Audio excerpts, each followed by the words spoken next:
¿sí? Y entonces,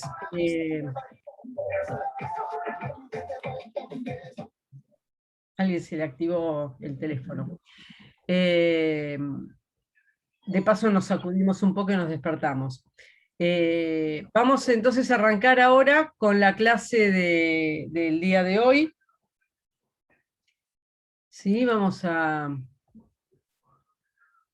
Acá está.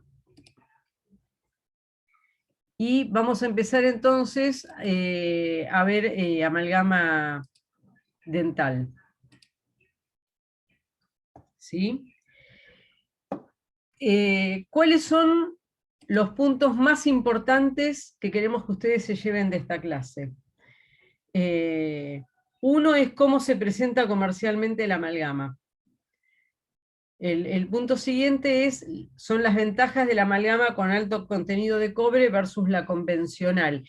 Y esto fue una decisión que tomamos, porque en realidad, bueno, van a ver con el transcurso de la clase que la amalgama dental como tal está transitando su última etapa, y de las pocas amalgamas que todavía hay, las que van a encontrar son las amalgamas con alto contenido de cobre,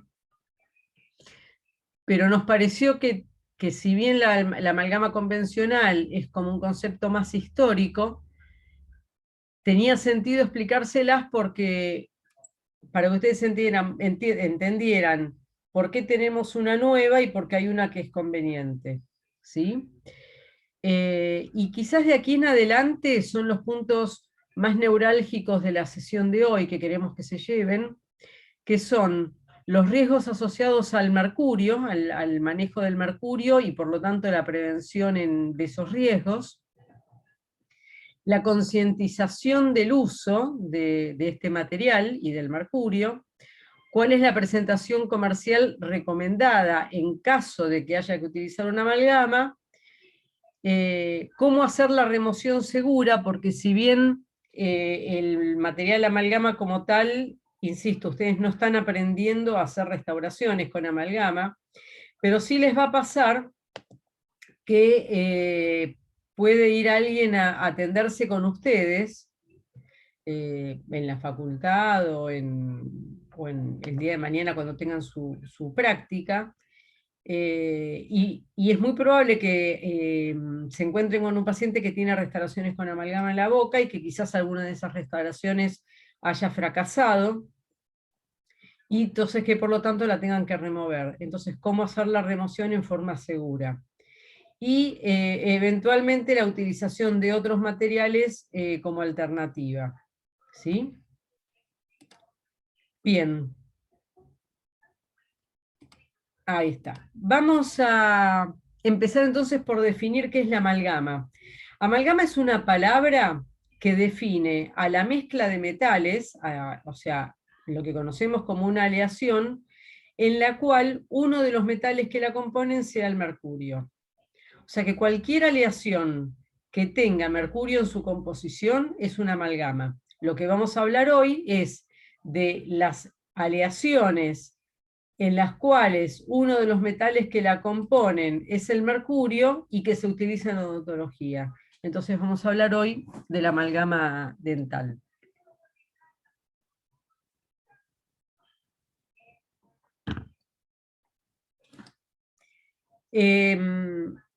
Para ponerla en contexto de este curso de preclínica de operatoria dental, las restauraciones que nosotros que ustedes están aprendiendo a hacer, son restauraciones que son de inserción rígida, de inserción plástica, ¿sí? O sea que vamos a llevar el material en forma plástico a la boca y las vamos a modelar dentro de la boca. Entonces, ubicado en este contexto a la amalgama dental, nosotros vamos a tener que mezclar un polvo y un líquido. Ese polvo va a ser una aleación, o sea, el fabricante nos va a vender una aleación en polvo. Y lo vamos a mezclar con un líquido que es el mercurio. Con esto se obtiene una masa plástica. Para que se produzca el endurecimiento, ¿qué es lo que va a pasar? Esta aleación se va a disolver en el mercurio, o sea, los metales se van a disolver en el mercurio, y se van a formar nuevas fases sólidas a temperatura bucal. Entonces, cuando se formen esas nuevas fases sólidas a temperatura bucal, van a precipitar, cuando lleguen a una concentración suficiente, van a comenzar a precipitar, y entonces así se va a lograr el estado rígido en estas aleaciones. Entonces vamos a seguir con este proceso de descripción del material, y vamos a ver qué hay en ese polvo, en esa aleación en polvo. ¿Sí? Y entonces el primer componente que nos vamos a encontrar es la plata. ¿Sí? Y el segundo que nos vamos a encontrar, también quizás en mayor proporción, sea el estaño. O sea que la aleación base de la amalgama es la plata y el estaño, la conforman la plata y el estaño. Ahora, la plata sola no reúne las condiciones mecánicas que se necesitan en un material que va a tener que funcionar dentro de la cavidad bucal, estar sometido a las tensiones masticatorias, a las tensiones de la oclusión y demás. Entonces lo que hay que hacer es alearlo. ¿Y con qué lo vamos a alear? Como dijimos recién, con estaño. ¿Por qué lo vamos a alear con estaño y no con otro metal? Porque la plata y el estaño combinados en determinadas proporciones, que son las que aparecen aquí abajo, 63% de plata y 27% de estaño, forman un compuesto intermetálico. Y nosotros el año pasado, en el curso de Preclínica 1, vimos lo que era un compuesto intermetálico. ¿Sí? No sé si pedirles a ver si alguno lo recuerda, así que directamente lo voy a mencionar yo. En el compuesto intermetálico, parte de las uniones metálicas que caracterizan a los materiales metálicos están reemplazadas por uniones de tipo covalentes. Entonces, cuando se producen estas uniones covalentes, si las pensamos, comparamos las uniones covalentes con las metálicas, las uniones covalentes son mucho más fuertes que las metálicas. Y entonces esto determina que este material tenga un elevado módulo elástico y que sea, por lo tanto, muy rígido. ¿Sí? Por eso es que se elige plata-estaño. Y se lo elige en esa proporción porque también habíamos visto en su momento que un compuesto intermetálico se conforma con una proporción muy definida de los dos componentes, y que hace, por ejemplo, en este caso, sería el compuesto intermetálico que se forma es plata 3 estaño. Esto significa que si yo pudiera mirar un pedacito de aleación, por cada 3 átomos de plata encontraría uno de estaño. Y esto es lo que le da también esa mayor estabilidad. ¿Sí? Que es una aleación muy estable porque tiene una proporción muy definida, porque además tiene uniones covalentes agregadas a las metálicas, y esto es lo que da un material una aleación de altas propiedades, de elevadas propiedades mecánicas.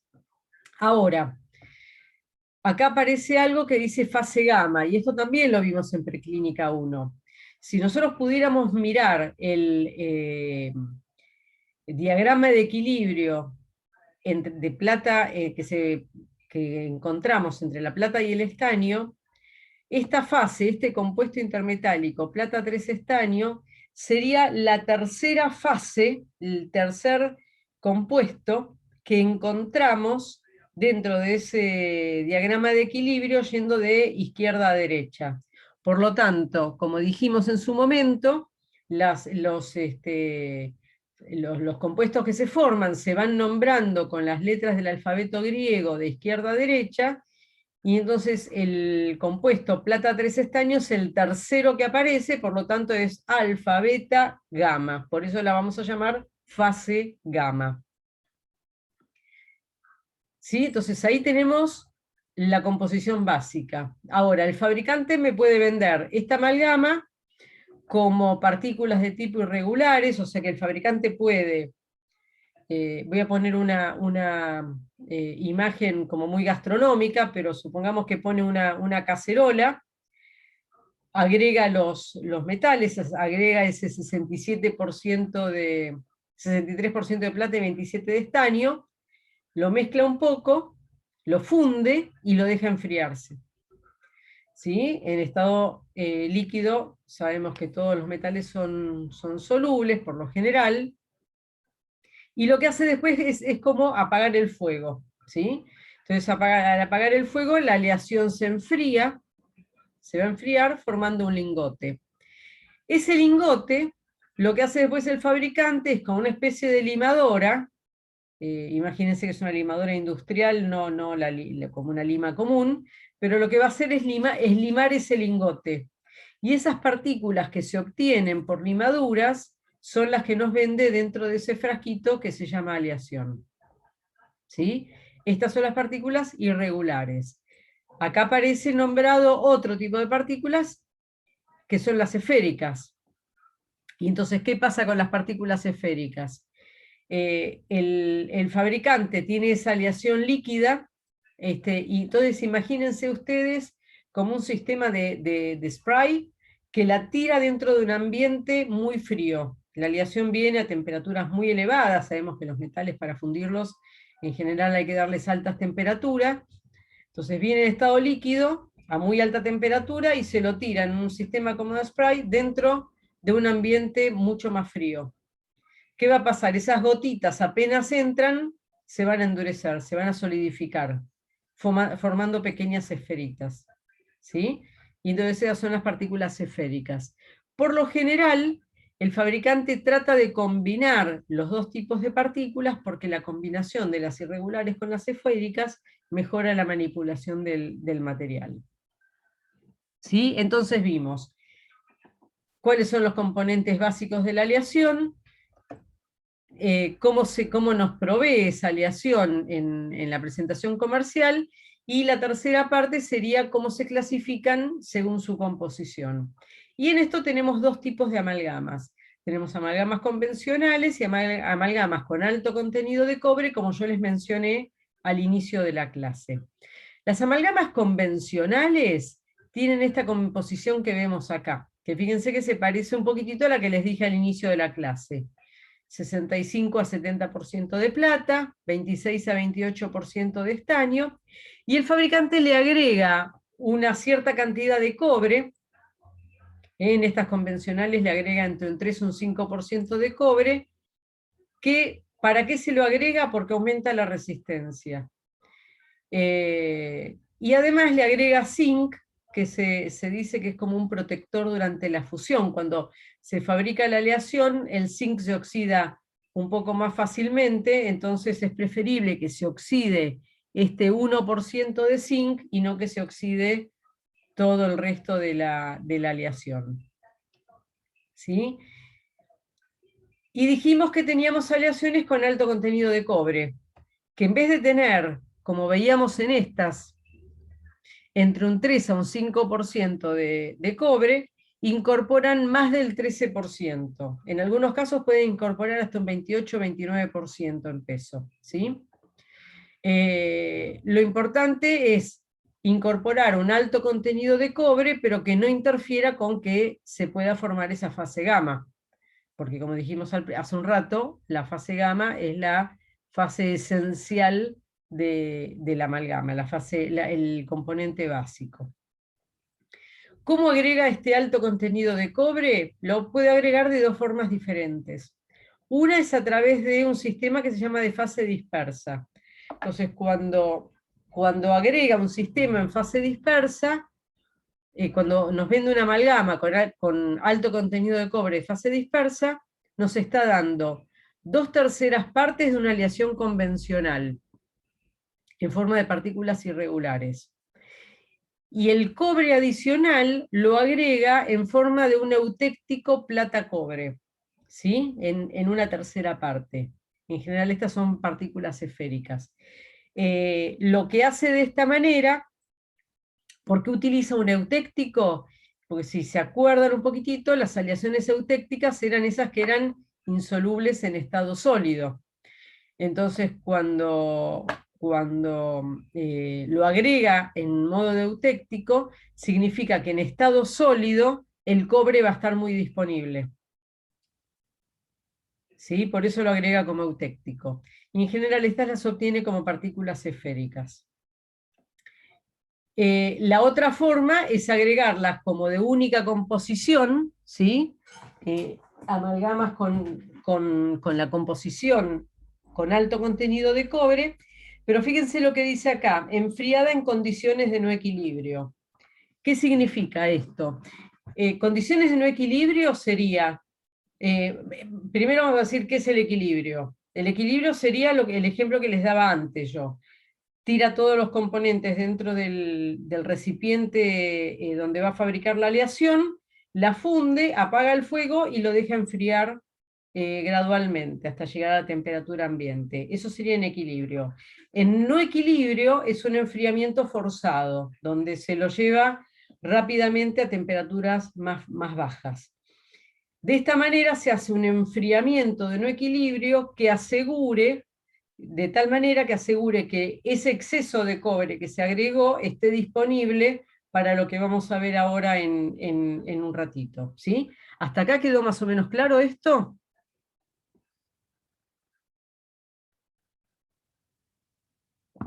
Sí. Buenísimo.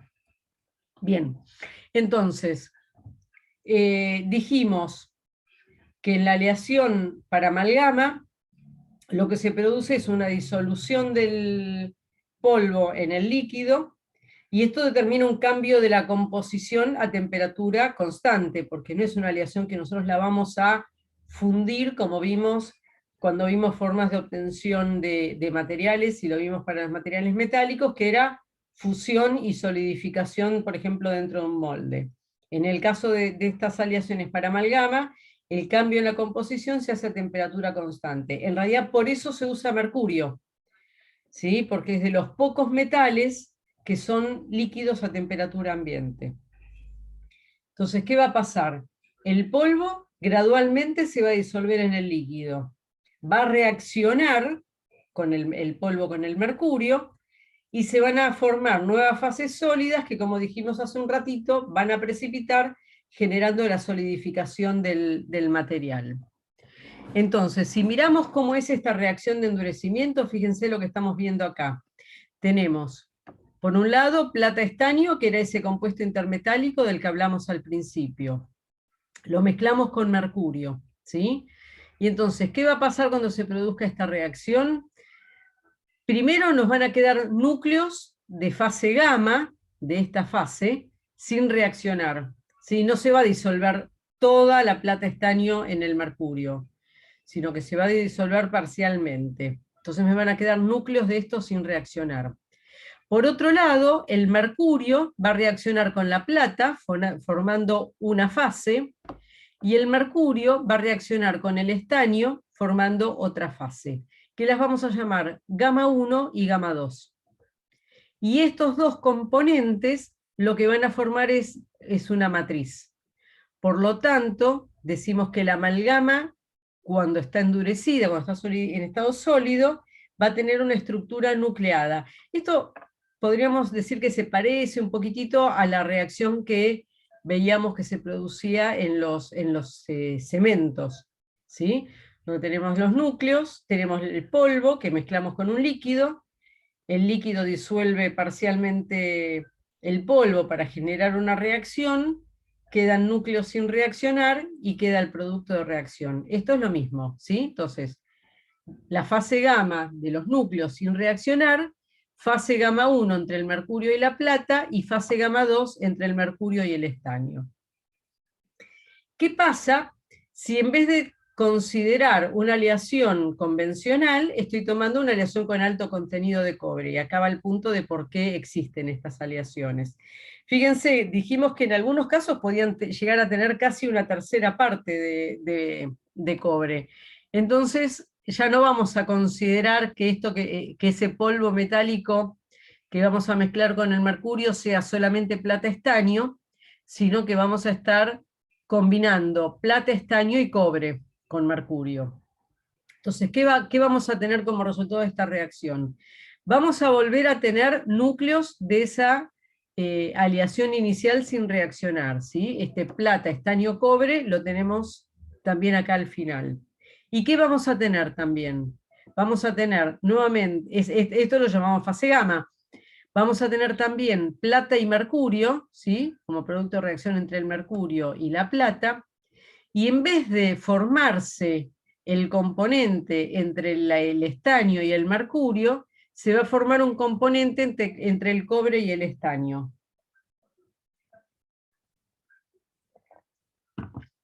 Este componente que se va a formar entre el cobre y el estaño evita que se forme la fase esa que habíamos visto antes, que era la fase gamma 2. ¿Y por qué es importante tener en cuenta esto de que no se forme fase gamma 2? Porque la fase gamma 2, cuando está presente en cantidades suficientes, es la responsable de la corrosión de la aleación, ¿sí? La fase gamma 2 la relacionamos con la corrosión.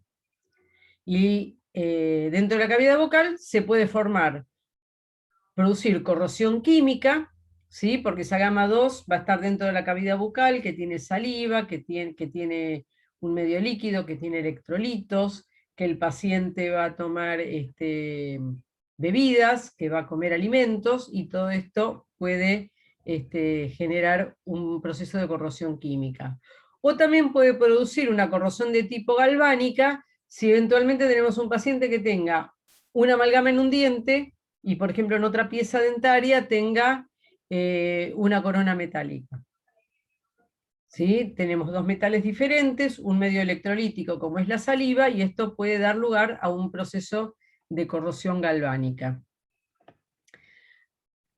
Ahora, más allá del proceso que nos importa de corrosión, porque la corrosión implica una oxidación con pérdida de masa, ¿cuál es el significado clínico de esta corrosión?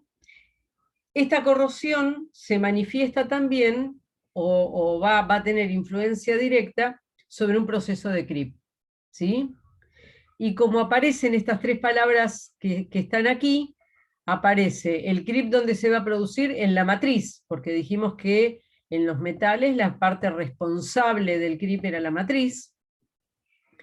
Ese CRIP se va a ver influenciado por la corrosión. ¿Por qué? Porque los procesos de corrosión y los productos de corrosión que se van formando, ¿sí?, generan tensiones internas dentro de la aleación, y esas tensiones internas generan CRIP. ¿Sí? Recordemos que el CRIP era la deformación permanente por cargas inferiores al límite proporcional. Entonces, tenemos tensiones internas producidas por los productos de corrosión, que son mantenidas porque están presentes y siguen manifestándose, y entonces esto facilita la corrosión. Y además, el CRIP puede verse facilitado, ¿sí?, por la temperatura. Habíamos visto en su momento que las aleaciones tenían más posibilidad de sufrir un proceso de CRIP cuando se encontraban a temperaturas de aproximadamente 2/3 partes de su temperatura de fusión. Y si miramos desde los componentes de la matriz, la fase gamma 1, fíjense que funde a 400 grados Kelvin. ¿Se acuerdan que era la unidad esta de temperatura, que era grados centígrados más 273? ¿Sí? Entonces funde aproximadamente a 400 grados Kelvin, lo que implica que los 37 grados que encontramos en la cavidad bucal son aproximadamente 310 grados Kelvin. Esto hace que la fase gamma 1 se encuentre a temperatura bucal a temperaturas cercanas a las 2/3 partes de su temperatura de fusión. Esto facilita el CRIP, ¿sí? Entonces, la fase 1 está asociada con el CRIP, y la fase 2 está asociada con la corrosión. Pero ¿qué pasa? En las amalgamas convencionales, como tienen las dos fases, el CRIP es más notorio, porque ya vimos recién también que esta corrosión influía sobre la producción de CRIP. ¿Sí? Entonces, fase gamma 1, corrosión. Fase gamma 1, CRIP. Fase 2, fase gamma 2, corrosión. Y esto hace que en las amalgamas convencionales el CRIP sea más notorio.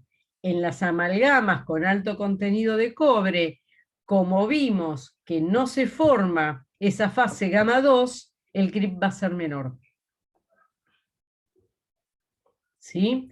Entonces, ¿qué características mecánicas tiene la amalgama dental? Bueno, es un material que ya dijimos, es muy rígido, tiene elevada resistencia compresiva.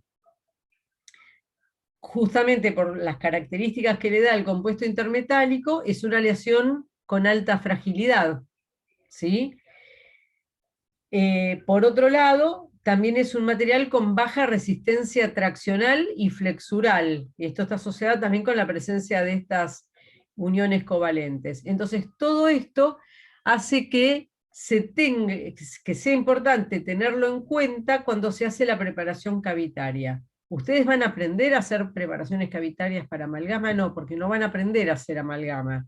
Pero sí es importante que lo tengan en cuenta esto, porque quizás en algún momento ustedes tengan que eliminar una amalgama y se van a encontrar con preparaciones muy extensas. Fíjense la extensión de esta preparación para hacer una restauración de amalgama. ¿Sí? Acá está la amalgama completa, terminada de realizar, y esto después del pulido. La preparación cavitaria de la amalgama tiene que asegurar que no quede amalgama en espesores delgados. ¿Y por qué no puede quedar en espesores delgados? Porque como vimos recién, es muy frágil. Entonces, si es muy frágil, si la amalgama tiene alta fragilidad y queda en espesores delgados, se va a fracturar. ¿Sí? Entonces, esto es lo que se tiene en cuenta para hacer la preparación, que insisto, ustedes no las van a aprender a hacer, pero sí se van a encontrar con preparaciones y queremos que entiendan por qué se van a encontrar con preparaciones del tipo que se van a encontrar. El otro punto interesante dentro de la amalgama es que es lo que tiene que ver con la adhesión. Como dice acá esta diapositiva, el mercurio tiene alta tensión superficial. Seguramente a alguno de ustedes se les rompió alguna vez un termómetro de mercurio, y habrán visto que el mercurio se derrama, pero que no moja la superficie, que yo si quiero fácilmente no sé, un lápiz, una lapicera, lo podría mover y reunir todo en una misma, en una gran gota gigante. ¿Sí? Pero entonces, como no tiene capacidad de humectancia, no podemos pensar en otro tipo de adhesión que no sea la adhesión macromecánica. ¿Sí? Que como dice acá, una preparación cavitaria que impida su desplazamiento. Se hacen preparaciones que impiden que la amalgama se pueda expulsar, se pueda desplazar, se pueda salir en términos más coloquiales. En términos más generales se dice que se hacen preparaciones retentivas que faciliten la retención de la amalgama, y es la única forma de lograr su adhesión.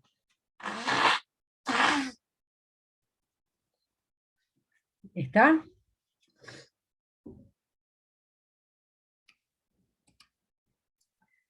Como justamente la amalgama no tiene capacidad de humectancia, cuando está recién preparada, recién terminada de hacer una restauración, por más que uno la compacte y la adapte lo más posible a las paredes de la preparación, va a quedar como una brecha entre la amalgama y la estructura dentaria por esa incapacidad de humectar, que nosotros no la vamos a ver. Uno a ojo desnudo no la ve, pero queda una brecha. Entonces, para impedir que esa brecha pueda terminar en una filtración marginal, al menos desde el punto de vista inicial, se aplica un material orgánico, un barniz, y puntualmente en el caso de la amalgama se utiliza un barniz que se llama barniz de copal, ¿sí? Un barniz de resina copal, que recubre la preparación cavitaria. Entonces cuando se coloca la amalgama y se realiza la restauración con amalgama, ese barniz se va a ocupar de que no pueda ingresar fluidos de la cavidad bucal, biofilm y demás, y no pueda haber filtración marginal inicial. Pero ese barniz no va a ser eterno. Entonces con el tiempo se va a ir disolviendo. Pero ¿qué va a pasar? La amalgama tiene algún metal dentro de su composición de los que nombramos que sea metal noble. ¿Ustedes vieron que alguno de los metales que mencioné, sea noble? Bien, entonces, como no hay ningún metal que sea noble, la amalgama, ¿qué es lo que va a pasar? Se va a ir oxidando. Y en realidad esos óxidos, en ese caso, van a ser útiles porque los productos de corrosión de la amalgama con el tiempo van a ir cerrando ese espacio, van a ir sellando la interfaz material-paredes cavitarias, ¿sí? Y entonces por eso se dice que el sellado de la amalgama mejora con el tiempo, porque en la medida que se vayan formando estos productos de corrosión, van a ir cerrando esa brecha y sellando mejor la restauración. Ahora vamos al punto quizás que sea más neurálgico de este punto, que es lo que tiene que ver con la tolerancia biológica. Y están descritos los efectos tóxicos del mercurio. Ahora, el mercurio combinado, una amalgama adecuadamente preparada, deja muy pocas cantidades de mercurio libre. ¿Sí? La cantidad de mercurio libre es muy baja. ¿Y por qué es importante esto? Porque el mercurio libre es tóxico por inhalación o por piel. ¿Sí? Entonces lo que debe hacerse es un control muy estricto de la manipulación,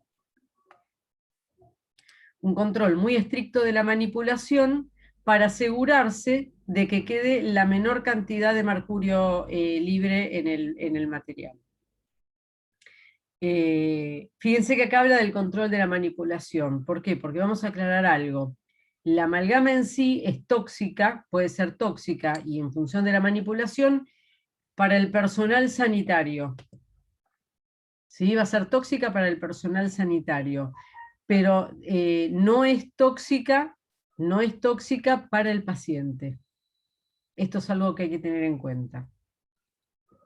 Entonces, cuando tenemos en cuenta la manipulación de la aleación y las características que tiene, bueno, ¿cuáles vamos a elegir? ¿Amalgamas convencionales o amalgamas con alto contenido de cobre? Si tuviese que tomar una decisión de decir, tengo que hacer una amalgama, ¿cuál hago? Voy a utilizar una amalgama con alto contenido de cobre. ¿Y por qué voy a utilizar una amalgama con alto contenido de cobre? Porque son las que necesitan menor proporción amalgama aleación mercurio. ¿Sí? Entonces, primero elijo aleaciones, si tuviera que hacerlas, de alto contenido de cobre, porque utilizan una menor relación polvo-mercurio. Segundo, formas de presentación. Durante muchos años, la amalgama fue el material de elección para hacer restauraciones en el sector posterior de la cavidad bucal. Entonces, los odontólogos o los estudiantes, cuando estudiábamos en la facultad, si teníamos que ir a comprar una aleación, teníamos que ir a comprar amalgama, íbamos a un comercio y decíamos, quiero comprar amalgama. Entonces me vendían un frasquito con mercurio y un frasquito con aleación.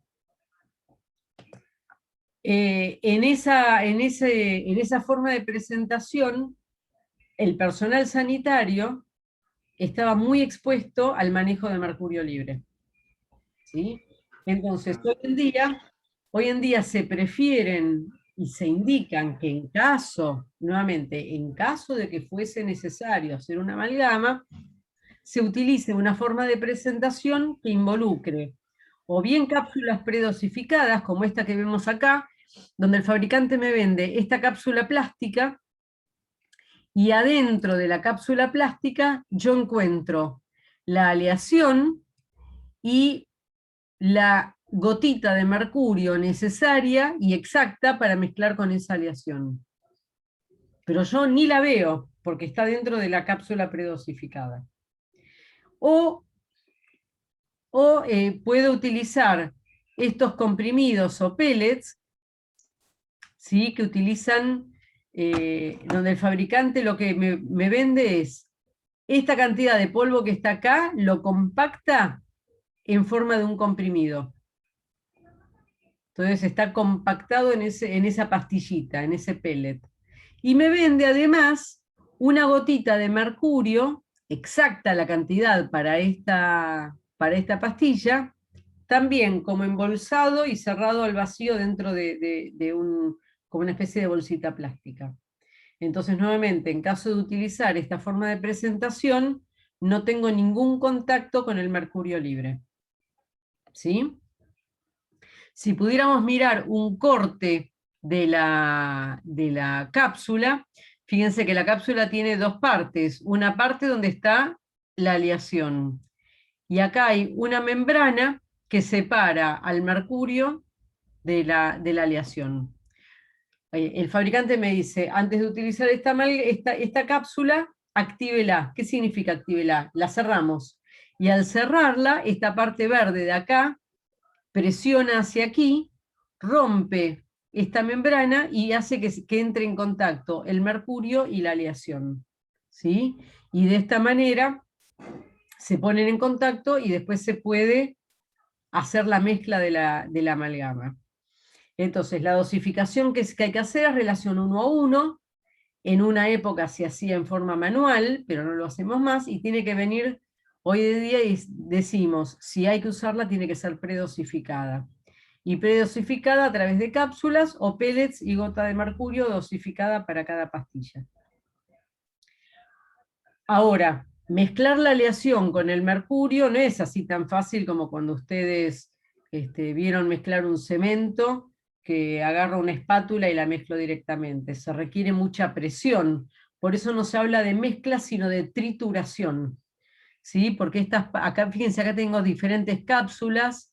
Este diferente color de la punta puede tener que ver con el tamaño de la porción o con la velocidad de endurecimiento, el tiempo de endurecimiento. Pero entonces tengo estas cápsulas, como dijimos antes, la cierro, la activo y la coloco entre estas dos tenacitas, entre estas dos abrazaderas. Este es un dispositivo que se llama amalgamador o triturador, que lo que va a hacer es batir como si fuese una especie de batidora muy rápidamente la amalgama con mucha con mucha presión, logrando entonces que el mercurio se ponga en contacto con la aleación. Y a partir de eso se produzca la disolución de la aleación, ¿sí? Por un proceso de abrasión y en definitiva, la solubilización de la aleación en el mercurio. Esa trituración que tiene que tener en cuenta durante cuánto tiempo se hace, con qué fuerza, con qué velocidad de mezcla, qué sé yo, en función del volumen de material y del tipo de aleación, ¿sí? Pero por ejemplo el fabricante me vende las cápsulas y dice, bueno, esta cápsula debe ser mezclada en un amalgamador o triturador mecánico que funcione a tantos ciclos por segundo, con tal fuerza durante tantos segundos. ¿Sí? Entonces ahí me indican cómo se hace esa trituración. Si la amalgama está correctamente realizada, está correctamente triturada, ¿qué debería pasar? No debería haber partículas secas, ¿sí? Porque todo el mercurio está mezclado con toda la aleación. Debería tener un aspecto uniforme, una textura homogénea, y que haya una buena cohesión de la masa de amalgama. Ahora, como dijimos, bueno, yo quiero la menor cantidad de mercurio libre, entonces, ¿por qué no le agrego menos? Digo, bueno, si yo le agrego menos, voy a estar minimizando entonces la posibilidad de que haya mercurio libre. Pero ¿qué pasa si lo hago con menos cantidad de mercurio del necesario? Y voy a tener una amalgama que no va a tener la plasticidad suficiente, que va a ser difícil de condensar, que va a ser menos densa, ¿sí? Porque al no poderla condensar bien, va a ser menos densa, va a tener más poros, y esos poros van a llevar a mayor corrosión. Por eso hay una mínima, pero minimísima cantidad de mercurio libre que es el que le da cierta plasticidad a la aleación. ¿Sí? Porque lo que se busca con esta relación lo más pequeña posible, lo más cercana posible a la cantidad necesaria para la reacción, es minimizar la corrosión y minimizar el creep. Porque cuanto más corrosión o más creep haya, voy a tener más posibilidad de filtración marginal. Estas amalgamas que ustedes están viendo acá abajo, ven que aunque no sepan mucho y no hayan visto muchas amalgamas, pero se ven feas. Fíjense los bordes, ven que los bordes están irregulares, porque seguramente esta amalgama ya sufrió corrosión y ya sufrió creep. Entonces, como la amalgama está contenida dentro de una preparación dentaria, la única forma que tiene de deformarse es hacia afuera de la preparación. Entonces, sería algo así como si se extruyera. Y si se extruye, como dijimos antes, los espesores delgados de amalgama son muy frágiles, se van rompiendo y es seguramente lo que ha ido pasando acá en estos bordes. Que si la verdad si miro un poco bien, seguramente acá puede haber un poco de filtración marginal, aquí también, ¿sí? O aquí. Entonces es muy importante hacer un tallado de la restauración que minimice la posibilidad de fractura y que minimice la posible filtración marginal en la restauración. Si se quiere, se puede hacer un pulido de la restauración. La amalgama tiene un endurecimiento relativamente rápido, en pocas horas está endurecido. Tiene un endurecimiento inicial que permite decir al paciente, bueno, ya está, se puede ir a su casa, pero que se complete la reacción puede demorar unas pocas horas, entonces por eso se recomienda que a las 24 horas, o sea, en una sesión posterior, se puede hacer un pulido de la restauración. En las de alto contenido de cobre no se necesita hacer el pulido. No es necesario porque, como dijimos, no tiene la fase responsable de la corrosión.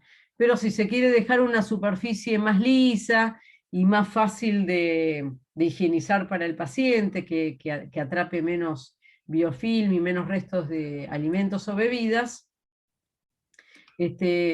sería recomendable hacer un pulido, pero no es indispensable. Y vamos llegando entonces ahora a las últimas diapositivas de esta clase, donde vemos el punto crítico que ustedes se tienen que llevar de la clase de hoy, y es esta. La Organización Mundial de la Salud, ¿sí? En esta pandemia, si hay algo que aprendimos todos a hablar es de la Organización Mundial de la Salud, considera la amalgama dental como la fuente no industrial más importante de emisión de vapores de mercurio al ambiente. ¿Sí? Es la más importante que existe.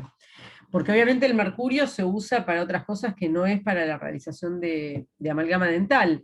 El mercurio se utiliza en la fabricación de algunas pilas, que de a poco se ha ido dejando de usar, pero hay algunas pilas que usan mercurio. Se usaba, y digo se usaba porque ya están prohibidos, en los termómetros de mercurio o en los tensiómetros, esos para medir la presión arterial, esos que usaban el manguito con el indicador de la presión. Pero dentro de todos esos usos, la amalgama dental es la fuente no industrial más importante de emisión de vapores de mercurio al medio ambiente. ¿Sí? Que como dijimos, combinado y bien preparado una amalgama deja bajas cantidades de mercurio, pero que libre es tóxico. Y lo que más le importa, y por eso les digo, estamos transitando la última fase de la amalgama como material restaurador, lo que más le importa a la Organización Mundial de la Salud es la contaminación ambiental. Porque como les dije antes y se los anticipé, no es tóxica para el personal, para el paciente. Cada tanto las revistas, las publicaciones de interés general salen con una ofensiva muy fuerte contra la amalgama, y entonces hablan de que la intoxicación con mercurio, y que el mercurio que se desprende de las restauraciones con amalgama se ha localizado en el hígado de los pacientes, y que aumenta los valores en sangre, y no sé cuántas cosas más. En realidad no se ha podido, no se ha hecho en tantos años que tiene la amalgama, no se ha hecho una asociación de la amalgama como factor de riesgo de todo este tipo de situaciones. De hecho, les insisto, durante muchos años fue el material de elección para restauraciones en sector posterior de la cavidad bucal. Yo sí, la verdad que si los detectores de los aeropuertos detectaran amalgamas como metal cuando uno pasa, cuando paso yo debería sonar la cumbia directamente, porque debo tener cerca de 7 restauraciones con amalgama en mi boca. 7 si no más. ¿Eh? Y si pensamos en eso, yo debería estar o loca o muerta. Loca estoy, pero por otros motivos, pero no estoy, no tengo una intoxicación como consecuencia del mercurio. ¿Sí? Pero sí es importante la contaminación ambiental, y entonces en esto es importante para el personal sanitario. Antes de que el virus de la inmunodeficiencia humana y la hepatitis B cambiara en la práctica del ejercicio profesional odontológico desde el punto de vista de la bioseguridad, y bastante antes de eso, era probable que uno fuese a atenderse a un consultorio odontológico y encontrara alfombra de esas de lana en el ambiente del consultorio. ¿Eh? Y en algún momento se tomó la decisión de decir, están prohibidas dentro de los consultorios, porque en ese momento el mercurio, la aleación, el mercurio se manejaba en forma de ese frasquito que yo les contaba antes, y era probable que se me cayera al piso. Y en una amalgama, en una alfombra de ese tipo, si quedan restos de mercurio, es imposible de sacar. Y entonces esos son vapores de mercurio que se seguían liberando al medio ambiente. ¿Sí? Entonces, lo que sí importa el mercurio desde su manipulación es lo que tiene que ver con la contaminación ambiental. En el año 2013 se hizo una reunión en una ciudad en Japón que se llama Minamata, donde se reunieron representantes de más de 100 países y dijeron, tenemos que hacer algo con los metales pesados. ¿Sí? Tenemos que tomar una decisión mundial en lo que tiene que ver con la reducción de utilización de metales pesados y la contaminación ambiental. Se pusieron de acuerdo, hicieron como un convenio que se llama el Convenio de Minamata. Ese convenio tiene partes para todos los metales pesados, pero tiene una parte muy importante en lo que tiene que ver con el mercurio. Y entonces, ¿qué decidieron? Bueno, el primer punto esencial: está prohibido generar nuevas minas de mercurio, porque el otro personal que sí está muy expuesto a la contaminación con mercurio son obviamente los mineros que lo extraen de la tierra. ¿Sí? Entonces, se prohibió la extracción, la generación de nuevas minas de mercurio. El mercurio que ya está, bueno, está, pero no lo vamos a sacar, no lo vamos a tocar. Y entonces ahí también están haciendo un cuidado del personal que trabaja en las minas. Pero puntualmente para la odontología, ¿qué se dijo? Bueno, se hizo un acuerdo que paradójicamente empezaba en 2020, justo el año de la pandemia, ¿sí? Y se dijo, a partir de 2020 vamos a hacer una reducción gradual tendiente a la desaparición de la amalgama para dejar de utilizar mercurio. ¿Sí? Ese fue el primer punto. El, el otro de los puntos fue si hay que hacer una remoción. O sea, esto va a llevar a que en algún momento se va a eliminar por completo el uso de amalgama dental. Pero como les decía antes, puede pasar que algunos de ustedes tengan la mala suerte de ser odontólogo mío, y yo vaya a atenderme con ustedes y diga, tengo una molestia acá, y ustedes vean que hay una amalgama que no está correcta, que ha cumplido su ciclo. Entonces, si hay que removerla, que se haga una remoción segura, ¿sí? Y en esa remoción segura, ¿qué implica? El control de la contaminación ambiental y del personal sanitario. Que si se tiene que eliminar una amalgama, ¿cómo se hace el desecho? El almacenamiento provisional de la amalgama hasta generar su desecho. Y obviamente una reducción del uso de la amalgama que implica, hay que empezar a pensar en materiales alternativos, ¿sí? La Argentina es uno de los países que adhirió a ese convenio de Minamata, y estamos dentro de esta situación, reducir gradualmente el uso de amalgama. Entonces, en la forma de presentación que dijeron, si hay que usar amalgama, las usamos como preencapsuladas o predosificadas como veíamos en los pellets y las gotitas de mercurio. No se puede vender más el frasquito de mercurio como se vendió durante mucho tiempo. Inclusive había empresas un poco más conscientes que al frasquito de mercurio le ponían el dibujo de la calavera cruzada por los dos fémures como diciendo, ojo, veneno. ¿Sí? Ojo que esto es un contaminante. Si hay que trabajar con amalgama, porque hay que trabajar, bueno, el ambiente tiene que estar muy ventilado. ¿Y por qué tiene que estar muy ventilado? Porque si se generan vapores de mercurio no se tienen que concentrar. El odontólogo y asistentes, el personal sanitario, tiene que utilizar barbijo, cofia y camisolín. No podemos correr el riesgo de aspirar, de que nos quede, de tocarlo, como dijimos, es tóxico por contacto por piel, o que nos quede en las fibras de la ropa, o que nos quede en el pelo. Y en el paciente, utilizar también cofia y camisolín. Trabajar con estricto control, aislamiento absoluto. ¿Sí? Porque tenemos que minimizar la posibilidad de que el paciente pueda ingerir restos de amalgama. Si uno tiene que remover una amalgama, y lo más fácil sería decir, bueno, tomo una fresa y la voy desgastando.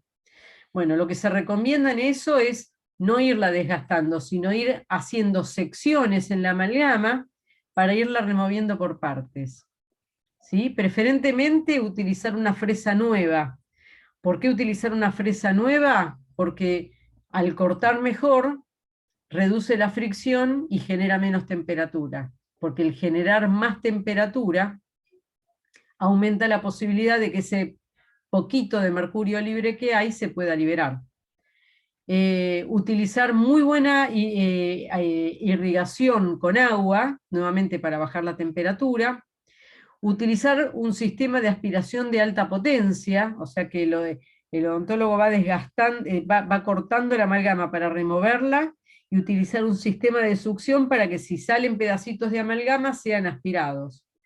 E idealmente, y digo esta palabra, idealmente, utilizar en los equipos unos filtros que son especiales para amalgama, que se parecen como a los filtros de las aspiradoras, ¿sí? Que si pasan restos de amalgama los retengan y no pasen a la circulación del agua, a las napas de agua, ¿sí? Entonces, extraer con eso, colocar esos filtros y cada tanto abrir el equipo, eliminar los restos y descartarlos en forma segura. Lamentablemente en la Argentina esos filtros no existen, y mundialmente la verdad es que no han sido usados, no son tan usados porque son extremadamente caros. Pero bueno, si se puede, hay una recomendación para esto. Y obviamente el paciente, antes de que se vaya, hacer un enjuague bucal final para que si algún pedacito de amalgama quedó en alguna parte de la boca, es preferible que lo elimine y no que lo ingiera. ¿Sí? Entonces, bueno, sacamos la amalgama en pedacitos. ¿Qué hago yo con esos pedacitos de amalgama que fui sacando? O preparé amalgama para hacer una restauración y me sobró un poquito. ¿Sí? Bueno, esos restos no tienen que ser descartados en artefactos sanitarios. No los puedo tirar al inodoro, por ejemplo, porque eso va a pasar a la red de agua y va a generar contaminación. No los puedo eliminar a los restos comunes, ¿sí? Porque generan vapores de mercurio, ni tampoco a los restos patogénicos o elementos punzantes, ni descartarlos con elementos patogénicos o punzantes. Porque, ¿qué se hace con esos residuos patogénicos? ¿Qué hace la empresa que los retira y hace su descarte seguro? Los incinera. Los incinera, exactamente. Y esa incineración de esos restos generan más vapores de mercurio. De hecho, hay estudios que se hicieron que demostraron que el aire de zonas cercanas a crematorios de cementerios tienen mayor contenido de mercurio, por la cremación de cuerpos de personas que tenían amalgamas en su boca. Entonces hay que evitar la incineración. Evitar que sean incinerados para que no se generen más vapores de mercurio que llevan a más contaminación ambiental. ¿Y qué hago con esos restos? Los almaceno, tanto la amalgama como endurecida como dientes extraídos, que tengan restauraciones de amalgama, los voy a descartar en un ambiente plástico que sea irrompible, preferentemente, de boca ancha, para asegurarme que todo caiga ahí adentro, con líquido fijador radiográfico, que tiene un tiosulfato soluble, que esto lo que hace es impedir que si se generan vapores se puedan liberar. Ese recipiente preferentemente que tenga una tapa con cierre hermético, puede ser por ejemplo los frasquitos que se utilizan para hacer análisis de orina, ¿sí? Y etiquetarlo indicando que adentro de ese frasquito hay restos de amalgama. La pregunta siguiente que ustedes me tendrían que hacer en este punto es, ¿y después qué hago yo con este recipiente? Y bueno, por ahí no tenemos hecho un circuito de descarte seguro de esto. En algunos lugares vieron que hay algunas ciudades y demás donde hay puntos de acopio donde uno puede llevar las pilas usadas o las baterías utilizadas, o los teléfonos celulares que no se usan más, que tienen la batería incorporada, y entran en un sistema de descarte ecológico. La verdad es que para la amalgama no hay un sistema. Uno puede preguntarle, por ejemplo, a los que reciben residuos patogénicos si ellos tienen un sistema de descarte de la amalgama, porque de hecho es un residuo patogénico. Pero por lo menos no meterlo dentro de la bolsa roja, preguntarle, y si ellos tienen, entregársela en este frasquito, en este frasco, en este recipiente irrompible y etiquetado. Pero bueno, buscar una forma de descarte que no sea arrojarlo al medio ambiente. El otro punto importante en esto, y que ustedes también se tienen que llevar, es que, como ya les dije, las amalgamas no son tóxicas ni son peligrosas para los pacientes. Entonces, como les decía, cada tanto aparece una nueva batalla contra la amalgama, y las revistas de interés general, los diarios, publican el riesgo de las amalgamas en boca. Y entonces, ¿qué hacen los pacientes? Van corriendo a los consultorios. Por favor, quiero que me saque las amalgamas que tengo en la boca porque no quiero tener mercurio en la boca. Entonces, explicarle al paciente que eso no es riesgo de salud para el paciente, que remover una amalgama es más riesgo que dejarla, y entonces tratar de disuadir al paciente de eliminar una amalgama que esté en buen estado. Los gringos tienen un dicho que dice, si no está roto, no lo arregle. Entonces, si la amalgama está en buenas condiciones, no la renovamos, no hacemos nada, la controlamos, nada más. Hace unos años Netflix había hecho un documental que se llamó The Root Cause, que estaba relacionada más que nada con el tratamiento endodóntico. Era una teoría así como que tener un diente con tratamiento endodóntico generaba unas patologías terribles, llevando casi a la muerte, o por lo menos a la fatiga crónica, muerte, cáncer de mama, impotencia, había toda una teoría conspirativa. Pero en ese documental también hablaba del riesgo de tener metales en la boca. ¿Sí? Entonces, ¿qué pasó? Por suerte la comunidad odontológica se movió rápido para eliminar ese documental de circulación y lograr entonces que no se generara una información errónea en los pacientes. ¿Sí?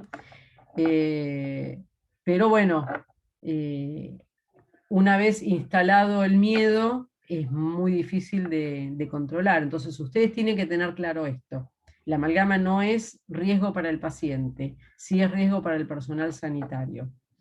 Entonces, instituciones muy importantes de la odontología, como la Federación Dental Internacional, la Asociación Dental Americana, la Asociación Internacional de Investigación Odontológica, emitieron unos comunicados que dijeron: la amalgama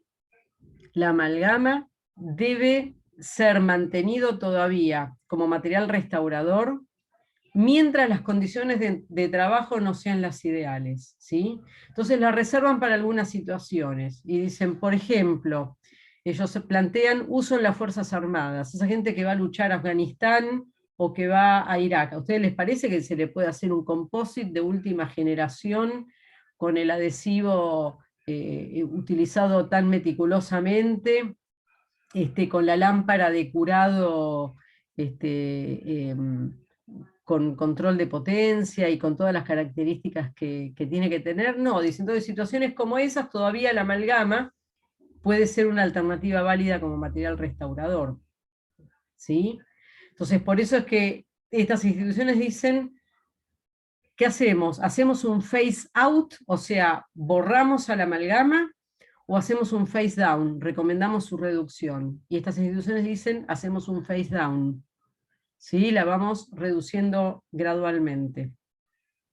Y de hecho se va a ir reduciendo gradualmente hasta su desaparición, porque como les dije, se prohibió la generación de nuevas minas de mercurio. Entonces el único mercurio que va a haber para preparar amalgama es el que está circulando en este momento. En algún momento ese mercurio no se va a conseguir más y entonces no se va a poder utilizar más. ¿Qué dicen estas instituciones también? Dicen, bueno, porque tomar la decisión de eliminar la amalgama tiene que venir acompañado de un programa preventivo muy fuerte, ¿sí? Que haga que los pacientes requieran de pocos tratamientos o de requieran la restauración de lesiones tan pequeñas que no justifique hacer una apertura para hacer una restauración, una preparación cavitaria como la que ustedes vieron antes. Y esto lo pudieron hacer países como Alemania o como países escandinavos, que tienen programas preventivos tan fuertes que, claro, si alguien tiene una lesión de caries es tan chiquitita que no se va a justificar hacer una amalgama. ¿Sí? ¿Qué dicen estas instituciones también? Instamos también al desarrollo de materiales restauradores que den prestaciones como las que dio la amalgama. Yo le decía, yo en mi boca debo tener 7 amalgamas por lo menos. Y me las hicieron antes de que yo tuviera conciencia firme de lo que eran los tratamientos odontológicos. O sea que me las hicieron como muy tarde, a los 15 años. Tengo 57. O sea que saquen la cuenta de las restauraciones que tengo y la longevidad que han tenido esas restauraciones. Entonces, en este aspecto, dicen, no tenemos un material todavía que me asegure 40 años más de 40 años de longevidad. Entonces, en función de eso, si no tenemos un material que lo reemplace con las características que se requiere que lo reemplace, tenemos que seguir manteniendo la amalgama como material restaurador. Pero, por favor, la industria dental, los investigadores, busquen un material que me asegure 40 años de longevidad. Mientras eso no esté, todavía la amalgama la tengo que mantener como alternativa restauradora. ¿Sí? Este es el mensaje esencial que ustedes se tienen que llevar. Nosotros vamos a subir al campus de todas las clases que di. Como siempre uno va agregando a medida que la da, creo que lo más probable es que sea esta, que como ya es la última, me acordaba, me fui adelantando algunas dudas que podían tener.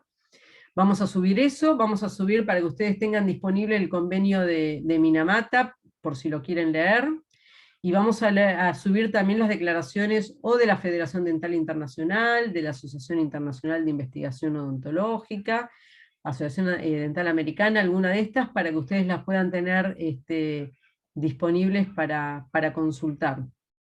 Pero este es principalmente el mensaje que queremos que se lleven. No sé si tienen alguna duda más.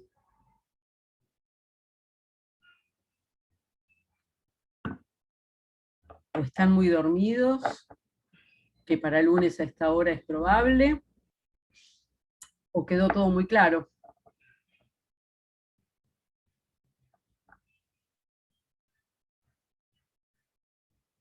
Bueno. Profe, yo tengo una duda. No entendí esa última parte de por qué hay que dejar la restauración con amalgama. ¿No se puede reemplazar con composite, por ejemplo?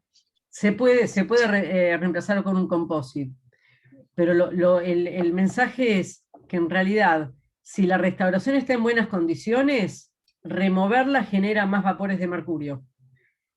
Tengo más probabilidad de generar vapores de mercurio.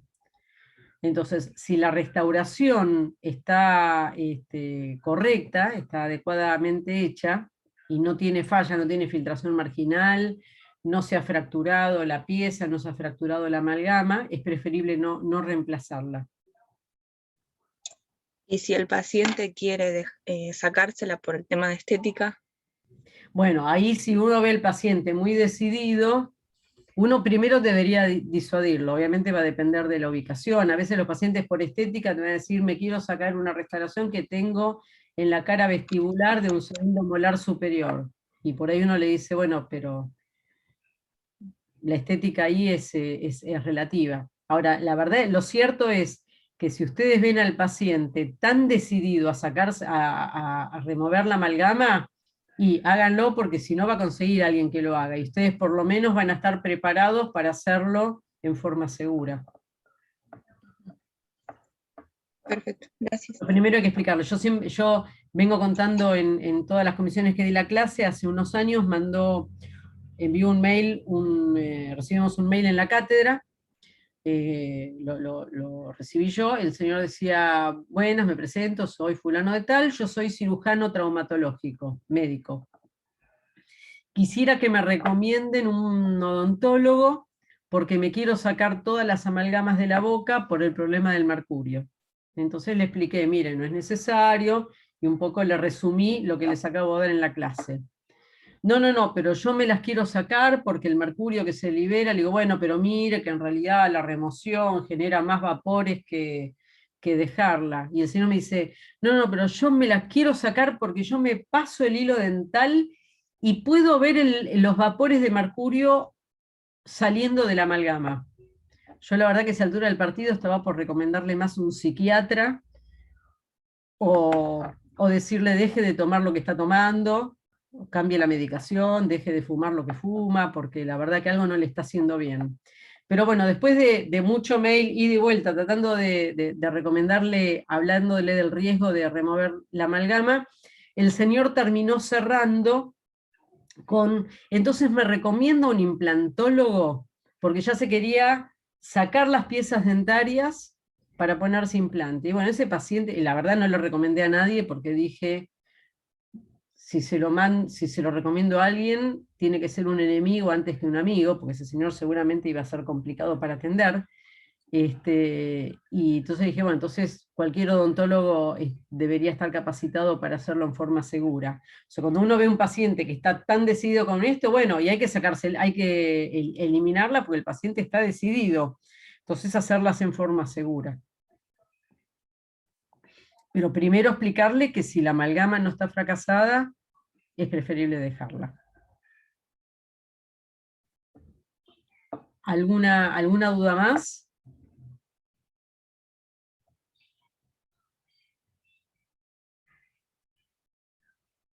Bueno, entonces si no hay ninguna duda más, dejo de grabar acá.